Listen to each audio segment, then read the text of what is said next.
I'm Dugal Bain-Kim, and this is Win the Day with James Whittaker. You're listening to Win the Day with James Whittaker. What we do in life echoes in eternity. Broadcasting from Los Angeles, California. Here's your host, James Whittaker. Let's go! Hey winners, welcome back to Win the Day. The quote for this episode comes from Jim Rohn and says, "Take care of your body, it's the only place you have to live." Dugal Bain-Kim is an Australian-born executive who has held leadership positions in finance, management consulting, and healthcare technology across 3 continents. Today, he is the CEO and co-founder at Lifeforce, a proactive health membership company focused on empowering individuals aged over 35 years old with personalized plans to take control of their health. The Lifeforce programs have helped thousands of people to improve their quality of life, including improved energy, focus, body composition, and sexual wellness, and most importantly, get ahead of some of the significant health issues that come our way as we age. His co-founders in this venture are Tony Robbins, Peter Diamandis, and Joel Jackson. In this episode, we're going to talk about how Dugal joined forces with some of the world's most recognized people, the best business lessons along the way, how Lifeforce is revolutionizing the way we approach health, performance, and longevity, and why you need to be proactive and engaged in your own health journey. Before we begin, the right bit of inspiration can completely change the trajectory of someone's life. So if there's a friend or loved one out there who needs to hear this episode or could use some help to win the day, share it with them right now. All right, let's win the day with Dugal Bain-Kim.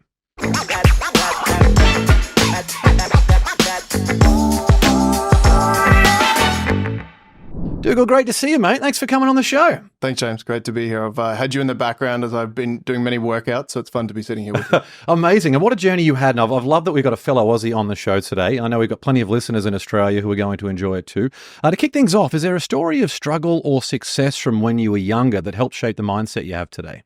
That's a good question. I mean, I grew up in a household where there was very high standards around achievement and academics in particular. And it's interesting when I kind of reflect on that and how I sort of worked out my own way to exist in that environment, even as someone who was not necessarily wired to be kind of highly academic and highly focused on schoolwork. So it felt like that was an experience in really grinding and continuing to persist in things that didn't necessarily come naturally, but through hard work, actually still being able to get to the place I wanted to get to. So at the time when I look back on it, it was a period of kind of high friction and feeling like I was having to force myself to apply to the things I needed to apply to. But I think it developed a muscle now that I've used later in life where I can tap into that again and really kind of push through things, even if they're not fun or comfortable or what necessarily comes naturally to me. And what about health and performance? What was sort of the mindset around that in your household growing up? Yeah, it was interesting because there really feels like in my household there was a tale of 2 chapters where up until I was about 10 years old, health wasn't a huge discussion topic. I was always, a pretty healthy kid. I was active and living a pretty standard Australian childhood, and my sister was doing the same. And then when my sister, who's 5 years older, was in her early teens, she started to experience a lot of unexplained physical symptoms and ended up being diagnosed with some pretty serious autoimmune conditions that have continued to really dictate, a lot of how we think about health in the family. So it's this interesting tipping point where health wasn't really an issue or wasn't really a focus, and then suddenly it became a really big focus in the family and continued to be a focus for the decades ahead. Yeah, when your health is an issue, nothing else matters, right? You got to focus. You've got to drop everything and just focus on your own health. Yeah, that's right. I mean, I think most of us take it for granted, which is understandable. But as soon as it's at risk, it becomes the most important thing in your life. So, unfortunately, that is definitely the experience that happened with my sister, and she's been incredibly resilient in dealing with that. But it meant that thinking about health, thinking about how to get good care, thinking about how to take control of what's happening inside your body became a real theme in the family. And you were raised in Australia, studied in the UK. How did you end up in the US? Yeah, so I grew up in Brisbane, and we were just chatting offline that we actually went to high school about a mile away, which is fun. I think as I moved through undergrad, through university, I started to feel this desire to explore the world, to be closer to the action, to live in some cities for some period of my life where I felt like those cities were kind of at the forefront of what was happening globally. So this was back in the mid 2000s, and the normal rite of passage for folks from Australia back then was often to move to London. So I followed that path. I moved to London in my early 20s, and I spent most of my 20s working in London, and really just enjoying the independence of being a little bit further away from home and getting exposed to a diverser range of people, a diverser range of topics and interests. And then ultimately, I was actually planning to head back to Australia when I was in my late 20s, but I ended up meeting a woman who now became my wife. She's from California, and when we met, that kind of flipped the table on all the plans I had, and here we are. I can relate. Is it interesting for you when you go to places like London and LA, growing up from Brisbane? Like, Brisbane is the third largest city from Australia. A lot of people in America have never heard of Brisbane before. In fact, yesterday I had to do a presentation to my daughter's school, a bunch of grade sixes about Australia. So I think I did Tourism Australia proud. All they wanted to know about was the dangerous animals. But I remember moving to LA, and within 1 week of me being here, we were on the rooftop of the Irwin Hotel, and I was looking around the city being like, oh my God, this place is massive. And it was a little daunting, but I think that's good to have that challenge. Like, you're so far out of your bubble and out of your comfort zone that you've got no other. It's very much that sink or swim mentality. That's right. And I think each of these massive global cities has its own characteristics and its own strengths. My experience of living away from home has been, both to really appreciate the ingredients that you find in places like LA that I didn't experience as much in Brisbane, but conversely also has made me really appreciate the things that are fantastic about Brisbane and miss those things as well. And I think the city's changed a lot since I moved away. But there is this sense in places like LA that it is such a melting pot. It is so large. It is so sort of at the forefront of a lot of things that happen in popular culture and different industries, that it's inspirational in a way that helps me feel motivated to do things that I might not have thought were possible to do when I was younger in my life. Mm-hmm. And what was the most prominent job you had in America before you started the Lifeforce journey? So before forming Lifeforce, I was working at a company called Included Health. So that was also in the healthcare space, but more in the traditional healthcare space. And what we did there is we actually focused on this problem of, generally speaking, people don't understand the quality of the doctors they're working with. So we actually developed new data science models to measure the quality of individual doctors so that you could actually check your doctor and have an objective way to understand whether or not they're delivering excellent care. And when you looked at that data, it was really interesting because it wasn't always the doctor with the nice office or even the best degree on the wall. If you looked at outcomes and you looked at practice pattern data, you could get to really interesting insights that allowed regular folks to be much more empowered in how they select their doctors and to stay away from docs who aren't delivering good care. So we did that, and then we ended up acquiring Doctor on Demand, which was the second biggest telehealth company in the US at the time, to kind of add direct care delivery on top of that quality insights piece. So awesome company, still doing great things, but was one step removed from my core passion, which is really proactive health. And speaking of proactive health, what was the problem you wanted to solve with Lifeforce, and why did it fall on your shoulders to do it? Yeah, I'd always loved this theme around where you can find pockets of real clinical value that are not accessible to most people because they're either expensive or inconvenient, or just sort of reserved for people with good connections. So whenever there's this opportunity to take something like that and apply technology to open up access, they're the sorts of companies I really like to get involved in and help build. So how that came to life with Lifeforce is actually through my personal experience of being 36 years old, being 6 months after having my first daughter, and for the first time in my life, feeling like I wasn't doing as well as I should be doing. So I could see it in the mirror. I'd put on about 20 pounds. I could feel it in brain fog and slower cognition, lower libido, just this overall sense that I wasn't functioning like I should be functioning. And then now, as a new father, thinking in a much more existential way around mortality and really wanting a deeper peace of mind that I was actually on the right track to live a long life and be around for my family. And so that was the first time in my life where I didn't feel in control of my health. I'd been a college athlete, I'd worked in healthcare, so I'd taken it for granted largely, like you said before. But now, at that point in my life, I felt out over my skis. Something had changed. I didn't know how to get the answer on what had changed, and I didn't know what to do about it.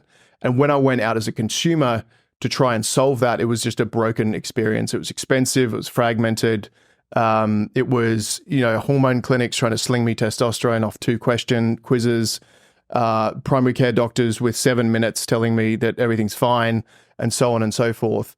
So that was really the kick in the pants to want this thing to exist for myself, and the thesis that there are millions of other people in this stage of life that are health motivated and want to be in the driver's seat around their health, but haven't had a affordable, trustworthy, and convenient way to do that. And as you started to dive into the research, how broken did you feel like the traditional model of health and medicine is in the Western world? Significantly. So there's a few main shifts that would distinguish what we're doing with Lifeforce and what proactive healthcare is focused on versus traditional healthcare. So one of them is this orientation around not waiting things to break and then trying to fix them. The traditional healthcare system is actually, for the most part, very effective at diagnosing things when they're broken and trying to fix them. Obviously, people have access to different quality within that, but generally speaking, it's set up well to achieve that. What it's not good at is intervening before things break, and what it's not good at is helping to apply everything we know about medical science and technology to keep people at their best versus prevent them being at their worst. So that's the orientation that we're bringing in everything we've built with Lifeforce, is to help people get on the front foot around the trends that will impact the quality and the duration of their lives, and then give them the trustworthy interventions they need to actually take control of that. What I love about what you're doing at Lifeforce is it's the focus on optimal health. Like, why not try and be as healthy as we can? Why not try and have as much energy as you possibly can and as much function and movement as you can so you can play with your kids and grandkids down the line? I feel like so much in America, it's about, obviously, the country in so many of these Western countries are more obese. We are sicker than ever, despite all of the advancements in standards of living and quality of life and everything else. Like, it's exceptionally important that I think we shift the narrative of trying to look at us relative to the average versus optimal health.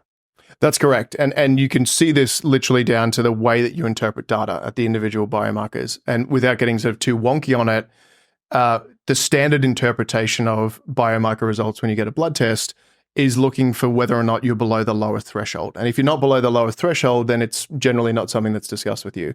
Whereas in reality, there's a huge amount of upside available for where you could be and where you could be feeling better and functioning at your best, if you were even educated that that's a possibility. And I think that's a big paradigm shift here, and certainly is when we work with our members, to help people understand that being truly healthy is around having the health resources to live the way you want to live, the energy, the mental clarity, the physical recovery, all of these things that allow you to show up in the way you want to show up. Those are accessible to you, but first you need the data, and then you need the sort of team and the interventions to get there. And that I think is a new mindset that people are increasingly realizing, versus having to experience these changes that occur for everyone generally over the age of 30 and just kind of shrug your shoulders and put that down to, I guess I'm getting old, or, I guess this is just the way life plays out, which unfortunately was, what previous generations had to do. There wasn't really any other options on that. Now it's so exciting. We're at a point where we don't have to put up with those things. What about the whole end-to-end experience? So when someone joins Lifeforce, what do you do with them? Sure. So once you join up for membership, it's at mylifeforce.com. The first thing we do is actually send a phlebotomist out to your house or your office. So that's a really high-touch experience that most people haven't had before, but it's great because it allows us to collect a full blood sample, to then look at 50 different biomarkers that are affecting quality of life, risk of dying prematurely, and speed of aging. So the phlebotomist comes out to your home or office, collects the sample. You complete a good comprehensive onboarding survey that tells us everything we need to know about health history, your lifestyle, how you're feeling, what your goals are in the future. When those results all come back, one of our clinicians is actually interpreting the results all together and understanding for each individual, what are the priorities we think you should be paying attention to? Also looking at what have you told us you care most about? And so kind of setting the foundation for this collaboration on let's pick the goals that are most important and matter most to you. We put together a personalized program that covers anything on the lifestyle side. So nutrition, stress, sleep, movement, and anything in terms of supplements or pharmaceuticals that would be appropriate given your results and the biomarkers. You get all that back in your portal. You jump on a telehealth consult to go over all of that. It's usually about a 45-minute conversation, which is so expansive compared to what most people experience, certainly with primary care. And coming out of that telehealth consult, you're very clear on here are the couple of things we're going to work on together over the next 3 months. And we match you with a health coach from our team. So you've got a health coach to use as much as you want, particularly on the lifestyle side of things. Any physical product, supplements, or pharmaceuticals are sent directly to your house.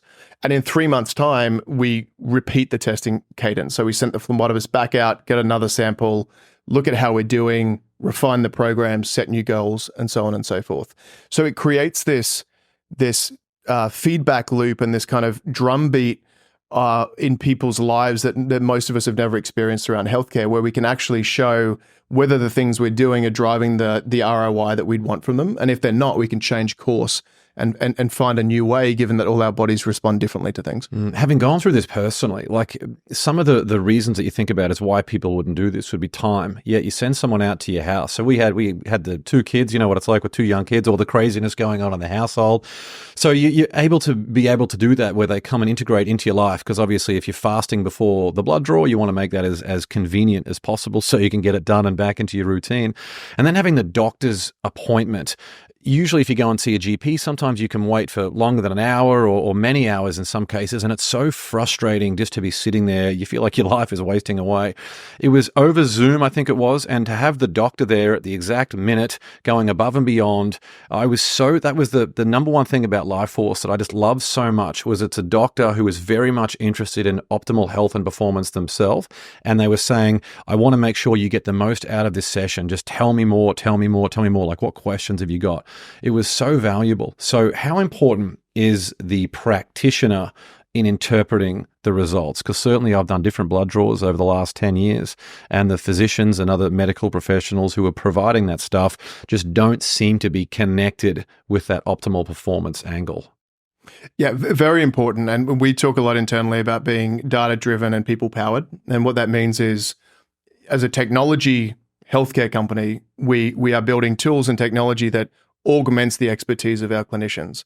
But we still think it's extremely important for this to be a clinician-led program. So just like in your experience, which is great to hear, went very well, the clinician is hands on the wheel with every member. So that's important for them to bring their expertise in how to interpret the data. And we have tools that help them interpret the data and build the programs. But it's also important for that sense of connection and feeling understood and feeling like there's an actual person who's on your side now to help manage your health with you.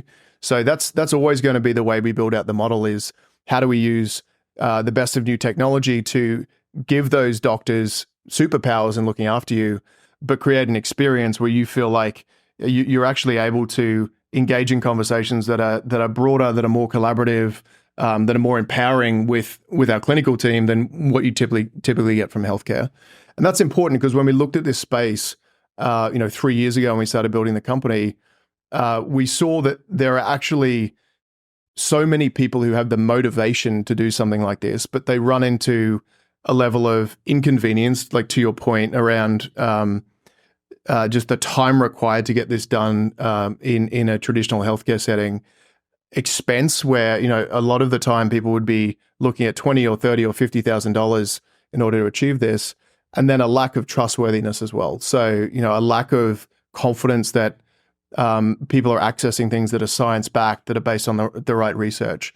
So our goal is to bring all that together at about the price of a gym membership. So if you can do that and you can deliver it all at home and on someone's phone, the hope is that we make this concept of excellent proactive care a mainstream part of people's lives, just like a gym membership now is. The price point's so great. So the things that I've been seeing, it's the telehealth where you sort of get access to things when something goes wrong, or it's that concierge, that really high-end thing for people paying like $30,000, $40,000, $50,000 a year, which 95% of people are unable to do despite the best of intentions.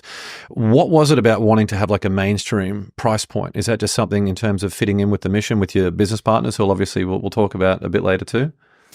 Absolutely. I mean, the mission of the company is to make excellent proactive health available to 5 million people in the next 10 years. So in order to do that, we've got to be landing this at a price point that's dramatically lower. And we can do that in reality. And you couldn't have necessarily done that 10 or 15 years ago because the the technologies weren't as available, the telehealth technologies, the blood testing technologies, all of these things have reached a price point now where with a well-run business, you can bring them to market in an area that makes them much more accessible. And we won't stop where we are now. The goal is to continue to lower that price and find ways to open this up to more and more people over time. So it makes sense commercially because even though some of these individual clinics that charge a crazy amount of money, I'm sure are fine enterprises in terms of small businesses. It's not a huge market of people who can pay $30,000 or $50,000 a year. So as a business, it makes sense. From a mission perspective, it's absolutely aligned with who we are and what we want to achieve. To get people engaged in their own health. I guess the opposite of that is that ignorance is bliss mentality. And when you become a parent, I don't know about you, but it was the first time in my life. So becoming a parent and then turning 40 years old. I turned 40 in May last year. And it was just all of a sudden, it was this intuition of just questioning or just thinking about longevity and legacy and making sure that I'm there for my children and hopefully grandchildren and just being the absolute best performer I can be. It was the first time I'd ever really started to think about that. And for anyone who is in that ignorance is bliss camp, I think that's such a bad way. It's so selfish thinking about that because especially when you become a parent, there's so many people who are relying on you. That's right, totally. And we often get the question of, who is Lifeforce for or who is proactive healthcare for? And the reality is the folks who work with us are very different in a lot of ways. It's not like this is just a platform for people who are kind of elite performance, whatever you like. It's actually quite a diverse group of humans, but the common denominator is they are health motivated. And that doesn't mean that people are already in peak health. Most of them are not. Most of us are not. But there's at least the motivation there to start taking more control of what's happening inside our bodies and how the rest of our life is likely to play out. And if that motivation is there, which it is for millions of people, then that's great. Then we're here to be your partner and your team. But that isn't the case for some people, and that's also fine. Obviously, it's an individual decision. But what's been really interesting as we've spoken to our members is that, just like you were describing, a lot of the time something's happened in people's lives that has created a tipping point into that motivation, into that desire to be more proactive. So that might be a life milestone like a birthday, turning 30, turning 40, what have you. It might be having a child. It might be someone close to you running into health issues and you seeing the kind of downstream effects of not being proactive. So there's often a trigger that's created a mindset shift.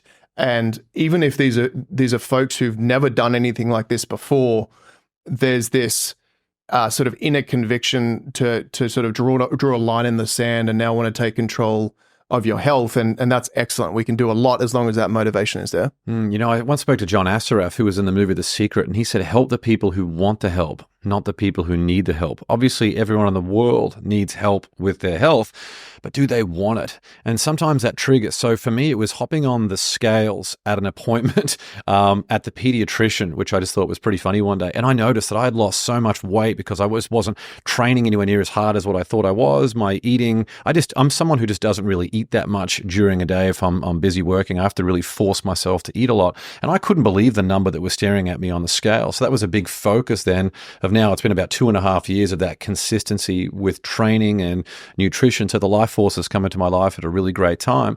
But for people, it can be something as simple as perhaps an article of clothing not fitting the way that it once did, or them looking at how they appear in a photo and not liking what's coming back. And that's okay. Mm-hmm. Like, it's important to be kind to yourself. But if that's a good trigger for you to say, yes, I'm now going to start to be engaged in my health, because physical health drives so much of just everything else that you need to show up as your best for the people who, care the most about you. Yeah, that's exactly right. And it's really interesting, actually, because often the primary motivation that people bring to us as new members is something related to quality of life. So our whole clinical model is grounded in these 3 pillars, and these are the 3 areas we help our members with. The first is improving and sustaining quality of life. The second is reducing personal risk of dying early from the top 5 killers. And the third is slowing speed of cellular aging.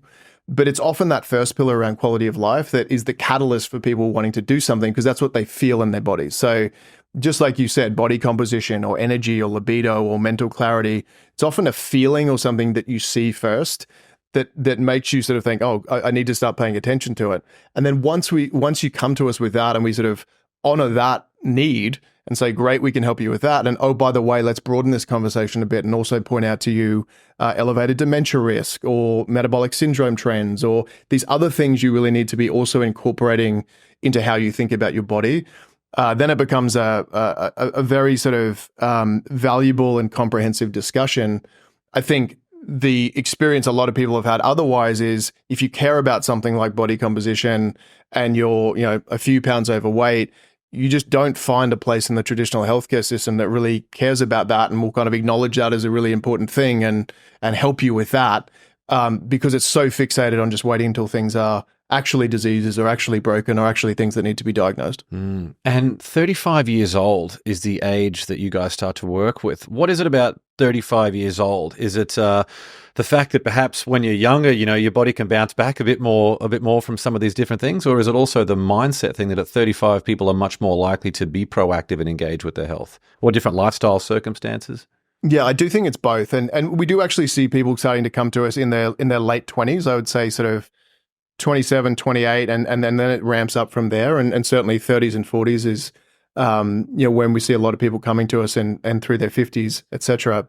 And I think why that is partly physiological and partly psychological. So physiologically, there are things that are starting to actually change in your body in your late 20s and onwards that start to show up in these different symptoms that we're talking about. So hormone levels start to change, brain function starts to change. And these are things you can actually track, and obviously we do track, and we see this in the biomarkers of people at different stages of life. So you go from this steady state, or this, even when you're in your early 20s, this state of kind of growth and improvement, to passing the point physiologically where you start to head into different areas of decline. And that means that people are now feeling things in their bodies and seeing things in their bodies that they haven't had to pay attention to before. And I think that coincides psychologically with just a different stage of life where people are, out of that period in the early 20s of kind of exploration and fun and finding out who they are, and now are a little bit more grounded on what they care about in life, often have more responsibilities, often, feel like particularly as they head into their 30s and 40s, that life is getting more intense, it's getting richer, it's getting heavier, but it also requires you to continue to show up at your best in ways that you haven't really had to care about before. So those two things colliding create this really interesting tipping point where suddenly you start, certainly this was the case for me, suddenly you go to a dinner party in your mid-30s and all anyone wants to talk about is these sort of topics. It's like overnight, everyone's just suddenly thinking about what's happening with their health and thinking about longevity in a way they never did before. Yeah, it goes from sort of that drinking culture when you're younger and partying and all those different things to talking about Sunday morning runs and all sorts of stuff, which is great. It's awesome. I love that more active focus coming into society. I think that's so important. We'll be back with the show shortly. I've got a quick question for you. Are you living up to your potential? It's a question that shapes your family, your business, and your overall happiness every single day. That's why I'm excited to introduce the Win the Day quiz. Head over to winthedayquiz.com right now, answer a few thought-provoking questions, and you'll instantly discover how well you're performing relative to your true potential. And here's the exciting part for our Win the Day family. As a fan of the show, you'll receive a personalized and absolutely free action plan to help you win the day every day. Now, just imagine how transformational the results will be when you consistently show up as the best version of yourself in every aspect of your life. Don't miss out. Take the Win the Day quiz now by visiting winthedayquiz.com or click the link in the show notes. All right, let's get back to the show.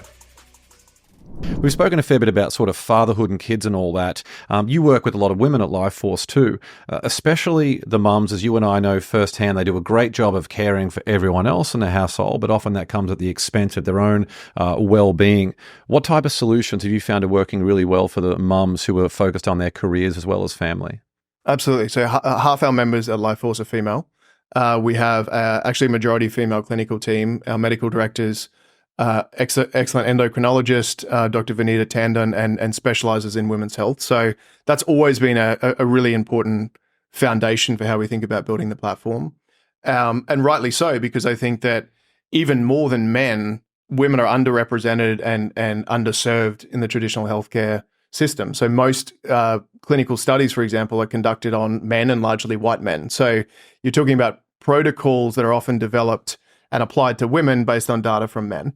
So that's a broader conversation around just the sort of the healthcare gap between genders. But from our perspective, to your point, there's the realistic pressures and burden that most women are dealing with as primary caretakers, primary healthcare managers in their families, also kicking ass in their careers, also trying to juggle everything else. And it's often personal health that gets left behind. And the idea of looking after everyone else around you and letting yourself get neglected is something we hear a lot. Whereas in reality, there's the principle we talk about a lot with our female members is this principle of putting your oxygen mask on first, where you have to be in good shape, functioning well, in control of what's happening inside your body so that you can show up in all these other areas of your life that demand your attention to the best of your abilities.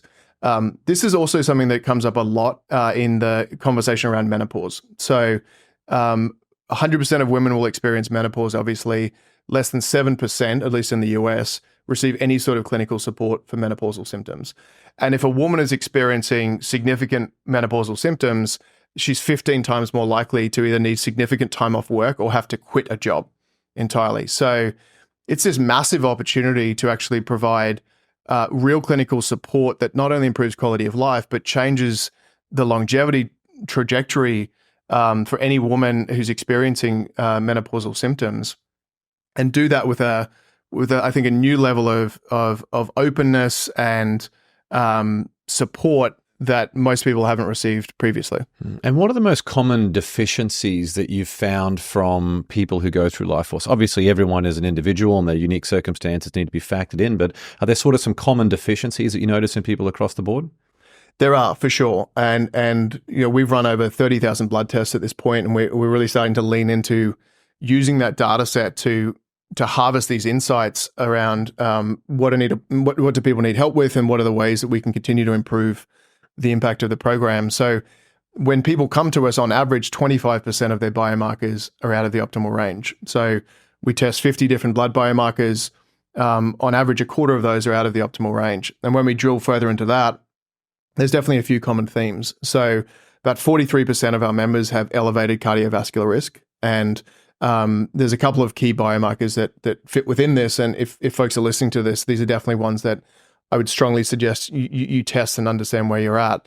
So ApoB, for example, is now considered the sort of gold standard on the sorts of cholesterols that contribute to heart disease. So it's a much more effective marker than a traditional cholesterol panel, and a very surprisingly high number of our members are elevated in ApoB. I actually was as well. So for me, my ApoB had been above 120 and trending in the wrong direction, actually for the last 10 years, because I went back and looked at my physical results, which put me at elevated risk of heart attack, and I have a family history of heart disease. So all of the signs were there, but was not something I was ever really aware of as a risk factor until I started working with my Lifeforce doctor.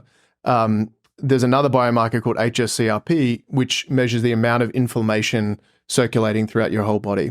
Another important correlation with heart attack and stroke. And we see over 30% of members who come to us are elevated on hsCRP. Is that the chronic stress one? It could be because of chronic stress. It could be because of autoimmune conditions. It could be injuries or trauma in the body. So there's a sort of a lot of underlying causes that we can dig into once we see that's spiked, but it is strongly correlated with cardiac events. And then another interesting one is that one of the top goals that actually lead people to come to us in the first place is cognitive function. So cognitive performance and brain health as you age.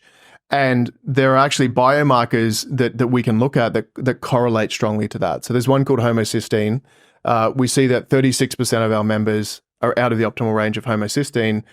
If you're low on homocysteine results, you're twice as likely to perform poorly on a cognitive exam, and you're twice as likely to be at risk of Alzheimer's and dementia. So it's a great example of this sort of drawing the line between a feeling to a biomarker to something you can do about it. Because once you identify that homocysteine is an issue for you, that's a super straightforward thing to sort out within 3 months. It's usually just an over-the-counter supplement, some lifestyle and diet changes, and it can get you in a much better place. What's interesting is, it gives you the Lifeforce score out of 100, and then it gives you the sort of age. What do you call it? The biological age. Yeah, that's right, the biological age. So for mine, it was 5 years younger than what I was, which I thought was great. I'm like, this is pretty awesome. But I was elevated in a couple of the different things as well. So being someone who's fairly competitive, mainly with myself, it's great knowing that having the quarterly blood draws that I'm actually making a lot of these changes because I want to perform a lot better for the next quarter. That's right. So that's a new feature we rolled out recently called the Life Score. And the idea there was we're collecting a ton of information. There's a lot of kind of richness in the data set, but how could we simplify that even further? And how could we create a single metric that starts to become like a credit score for your health so that, if in your busy life you could only really keep an eye on one metric, what is that metric about your health that you should care about? That's what we aim to achieve with the Life Score. We were developing that over the last 12 months with a professor of gerontology from UCLA and some other researchers. And it now gives people this score out of 100 that draws on all of those 3 pillars I mentioned: the speed of aging, the risk of dying prematurely, and quality of life. And I think that's important because often what we find, and often what it's easy to fall into, is fixating on only one piece of the puzzle. So biological age, for example, is one of the inputs into the Life Score. But you could be doing well on biological age and, to your point, still be walking around with significant risks of chronic disease that you need to be paying attention to, or opportunities to improve your quality of life. So what we've tried to do with the Life Score is make it the first 360 measure of how healthy you truly are. And then that becomes the thing that you should hold us accountable to improving. And the goal is to get you over 85 and keep you there as you get older. Yeah. And who wants to be that old? Like, who wants to be 100 years old and just be in horrible shape? I think if you're that age, if you're still around, you want to be in the optimal function. Like, I think that's so important to be able to have that. And obviously, the earlier you can focus on that, the better. But how close are we to sort of really slowing down this whole process of aging? And is it really just a matter of just dodging the bullets of the 5 biggest killers? Yeah, that's a great question. I mean, I personally do think that, when you talk about longevity, the most practical way to manifest that is avoid dying early from something you could prevent, which sort of sounds like a no-brainer, but is hard to do without the right solutions. But I do think even beyond that, we're in a really interesting period where we've learnt so much more around the aging process, particularly in the last 10 years. And you've seen the amount of investment and research into the mechanisms of aging and starting to think about aging as a disease, not as a sort of mystical phenomenon. And I do think we'll see more and more of that flow through into mainstream availability, which is awesome. So I think that will allow people to live at a higher level of function for longer. I think it probably will extend overall life expectancy at some point. But at the same time, I think it's easy to kind of get lost in the sci-fi space around longevity, and it makes for good media to talk about living to 130 or these things we could do to dramatically expand lifespan. But in reality, for most people, it's about living life well with a high quality of life. And there's a lot of things that are much more practical and validated and available right now to be doing to make sure you achieve that. And then as these new breakthroughs in technology become available, awesome. We'll pick them up. We'll put them in the Lifeforce platform. We'll give our members access to them. But it's a bit of a funny phenomenon for some folks that we speak to, where they're very excited by some of these very bleeding edge experimental things, but the basics aren't taken care of, and it's a little bit like putting new rims on your car when the radiator's smoking. So we like to help them kind of break these things down and pay attention to what's most important. For sure. We had Danae Logan, an amazing marriage therapist, on the show, and she was talking about this idea that if we see someone who's married for 20 years or 50 years, what an amazing marriage they must have. But behind the scenes, they could actually be in a horrible marriage. So it's a bit like living to 100 years old. Someone might still be here, but that doesn't mean that they're in optimal health. So I think just being engaged on that is so important.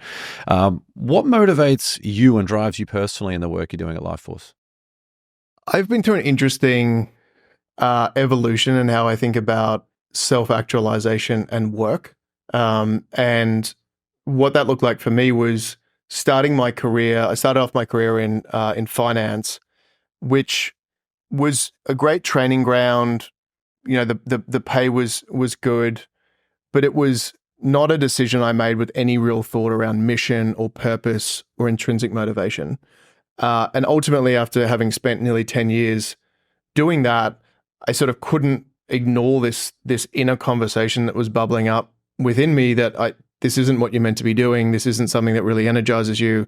And I think once the reality kind of hit me that this was the thing that I would spend most of my waking hours applying myself to, I realized that I had to go out and find something that I cared about and that I would be proud of working on regardless of the extrinsic outcomes. So that kind of looked like almost like a crisis of purpose for me in my late 20s, where I didn't know what the answer was, but I knew it wasn't what I was doing.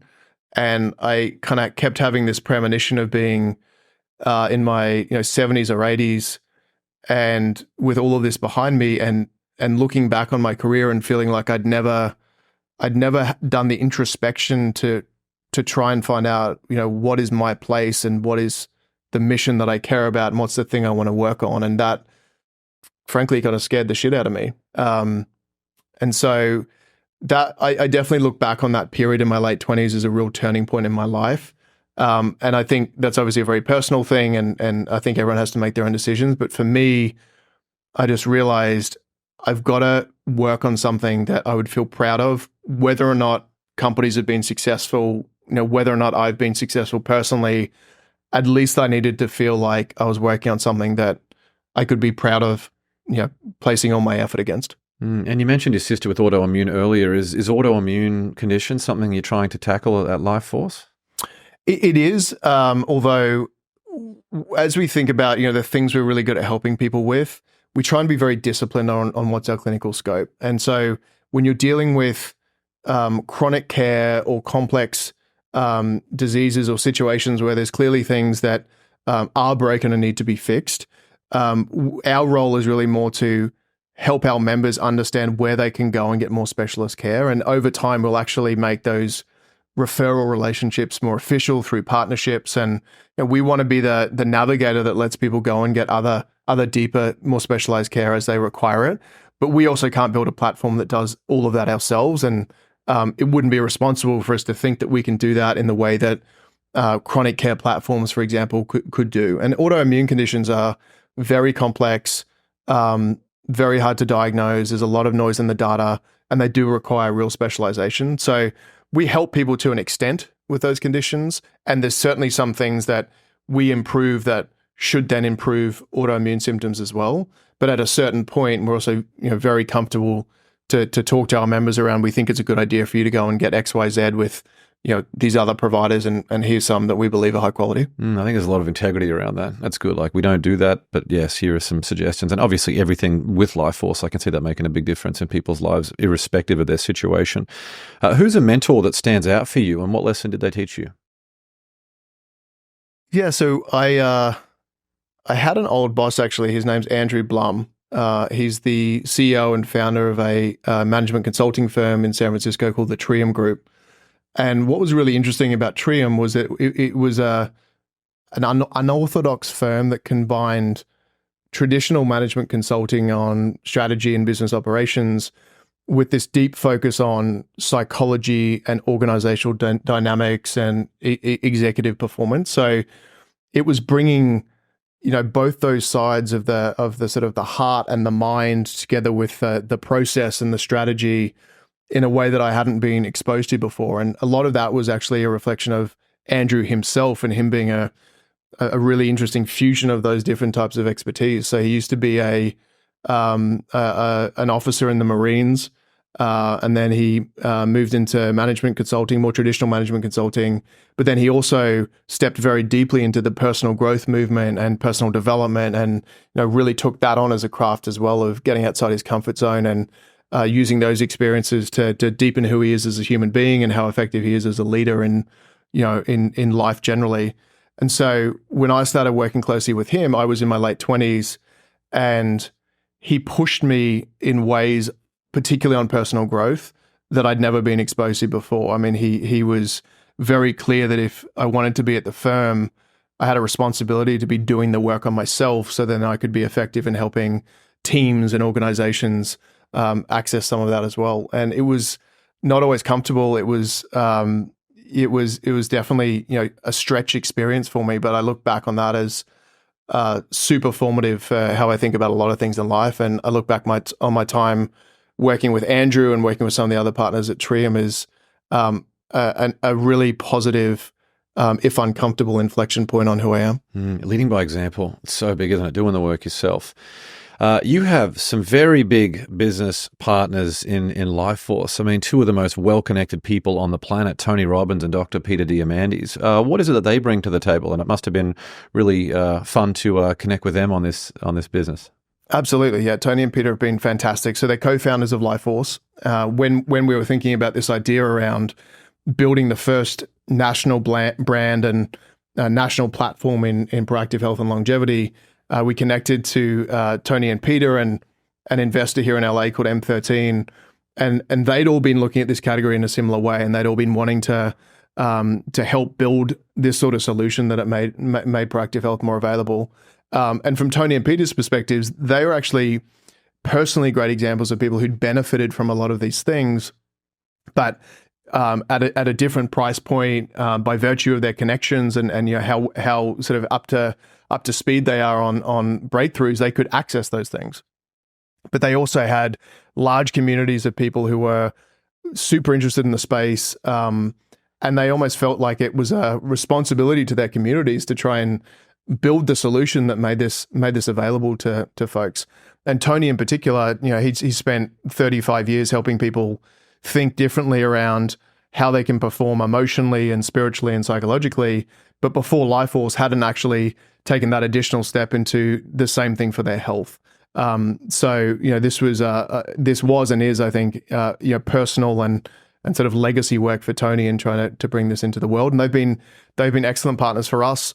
Not just in getting the message out to their communities, but also as thought partners around how to communicate the value, how to speak to people, how to really kind of tap into the deeper motivations of why someone would want to do something like this, and kind of cut to the core of how we can help improve people's lives. So cool. How does it feel to be a Brizzy boy connected with some of those people over here? It's a little surreal, I imagine, at times. Yeah. It is a bit surreal, for sure. It's definitely the company has created opportunities and exposures that I wouldn't have predicted a couple of decades ago as well. But at the same time, I think we're all just heads down trying to build this company and trying to turn it into something that does well as a business, but helps a lot of people. And where it feels like, whether it's Tony and Peter or the folks on our team or our clinicians or our health coaches, everyone's just kind of knuckled down trying to do it together. Yeah, your whole team is the real deal. I mean, it's just so interesting, like just even my own personal journey of some of the things that have manifested in the last 11 or 12 years as I've focused on this sort of individual journey. Like it's impossible to even imagine and predict what some of these things are going to yield and who you could be connected with. So it's so great to see you kicking these big goals. What's the future of Lifeforce and what are you most excited about around the corner? Yeah, so we are in a really exciting year at the moment. We've been talking a lot internally around the theme of 2024 being Lifeforce 2.0, where for the first few years of the company, we launched with this new and sort of very innovative model across the whole of the US. And a lot of the work has been around improving that 1.0 version of Lifeforce and making sure everyone's having a great experience with that. But now we're ready to step it up in 2024. So what that means from the customer experience perspective is going from just looking at blood biomarkers to starting to look at the other things that are important as well. Genetics, we're actually integrating wearables information. So any additional data set that gives us a better clue about what's happening in your life is fair game for us to be pulling in. But pulling in a way that takes it off your shoulders to work out how all this stitches together as a consumer and lets us do that heavy lifting for you. So that I'm really excited about is to continue to fill out the picture of what's happening in our members' bodies and their lives so we can build better programs. And then we're also starting to get into some really interesting partnership conversations with other companies that have similar missions but are in sort of adjacent spaces around proactive health and health and wellness, so that we can start to be this kind of navigator for our members, not just in delivering the things we do well, but also helping to guide folks to, hey, here's another diagnostic, or here's another intervention, or here's another fitness program that we think would be excellent for you, given everything we understand about you. And so I think that just adds a deeper level of kind of value for folks, because at the end of the day, people, I think, pick us to be their private health manager. And so there's a whole other sets of ways we can deliver value in that role for folks that we haven't turned on yet, but we'll start to this year. Yeah, in a busy world, people just want the results. Like, just tell me what to do. That's what I love so much about it. What about international expansion? I know we've got big followings in Australia. Any chance of that happening? I know it's obviously very difficult trying to do health and medicine internationally. It is. I would love to bring Lifeforce to Australia at some point. We've also had a lot of folks reach out from the Middle East, from India, from the UK. So this zeitgeist around being proactive with your bodies is not just a US thing, clearly. For us, though, it's just about focus and prioritization. There's a huge market in the US. I think we will go international eventually. We have chatted to some investors in APAC. But it's just it's a question of when for us, not if. And yeah, I'd love to have a Lifeforce Brisbane office at some point, but maybe not in the near term. Yeah, love it. Well, final question before the rocket round. On your best day, what's an affirmation that you would write on a flashcard to show yourself on your worst day? Well, I actually have this written down on a little chalkboard beside my desk, and I look at it pretty regularly. But it just says "I get to." And for me, what that is just a reminder that when you're sucked into the day to day, and you're having to deal with things, and you're getting frustrated or impatient, or whatever the things are that we can all default to, and I certainly default to more than I want to. It's a reminder that most of those things are actually privileges to be able to work on. So I get to do all these things. I don't have to do all these things. I've chosen that. I want it. It's a privilege to have it. And that is really effective for me, at least, in diffusing some of those negative emotions and moving myself back to a constructive, positive place where I can solve problems and deal with situations. Such a powerful reframe.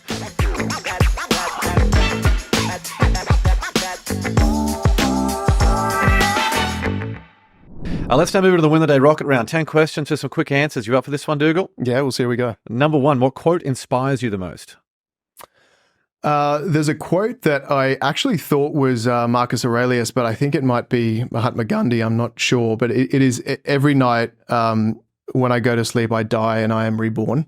And I've always just found that really thought-provoking. And for me, what that brings up is this idea of the privilege of being alive every day, and also to not sweat the small stuff and not dwell on things, because tomorrow's another day. So it kind of pushes me to have this practice of reflecting on the day as I go to bed, and then waking up with fresh intention and fresh energy the next day. I once had a conversation with a well-known personal development person, and he was saying everyone's talking about this positive life, but he said we need to have more of a conversation around the fact that life will bring you to your knees every single day if you let it.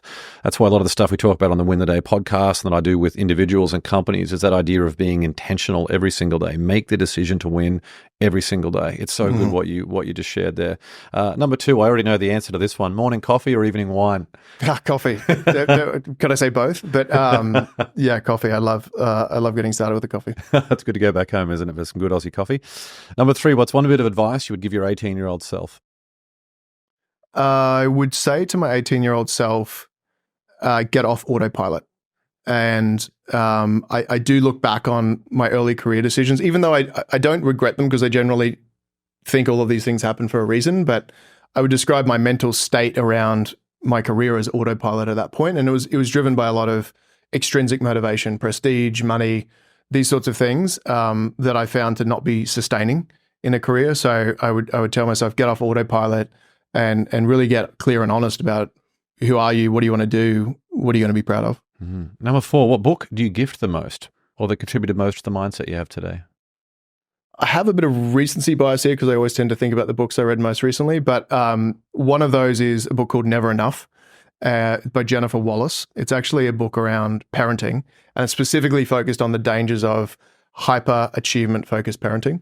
And I think as someone who's wired a bit that way around achievement, it was a really good slap in the face and kind of reality check as a father on what to watch out for in putting pressure on kids, in intentionally or even accidentally creating this environment where everything's about achievement. And I think in the US in particular, LA for sure, it is that sort of environment, and that can be really unhealthy, and it can totally lose the forest for the trees around what's important in a kid's life and how they can be happy and content regardless of whatever extrinsic achievements that they're focused on. Mm. Number 5, was there a vulnerability you once hid within that became your superpower? Yeah, I think this is interesting. It's a bit of an evolution. I mean, I have a pretty intense personality, and in different roles in my career, I've had to really turn the dial down on that. And it's never felt good to have to do that. And it's always felt kind of energy sapping. And I think as I've gotten older and I kind of worked my way into different career opportunities, I've just come to realize that I need to be able to express that. I need to be self-aware of it for sure. I need to, do all sorts of other things around it to make sure it's productive, but that just kind of is who I am. And I think finding roles where you can express the strong traits of your personality and that where that is actually value add for whatever the role is really important. It definitely makes me feel more energized to be able to be more of myself in what I do. So good. Number 6, what's one thing you've learned about failure? The biggest failure is not to try something. That honestly was the thing when I sort of described this crisis of purpose, but even honestly then for the 7 or 8 years after that until starting Lifeforce, that was the thing that would haunt me. That's the thing that would kind of wake me up at night, is a sense of, geez, if I don't have a swing at the thing I really care about, what a failure that will be. And eventually that got to the tipping point where that felt like the biggest risk, and the risk of failure didn't feel as scary anymore. Number 7, if you could sit on a park bench and have a conversation with someone alive or dead, who would it be? I think it would be one of my granddads, actually. I never met either of them. There's a bit of a pattern with the men in my family of not living to see the 5th birthday of their grandkids. So I have always just felt that's kind of a missing piece in the family story, and I have heard that I am similar to at least one of them in some ways, and the ability to sit on a park bench and chat to one of my granddads would be really nice. Number 8, what tool or resource best helps you run your life or your business? The boring answer would be Slack, because I do use that a lot. I prefer that to email. We couldn't run Lifeforce without that. I don't want to give a big plug to them necessarily, but it's a great tool.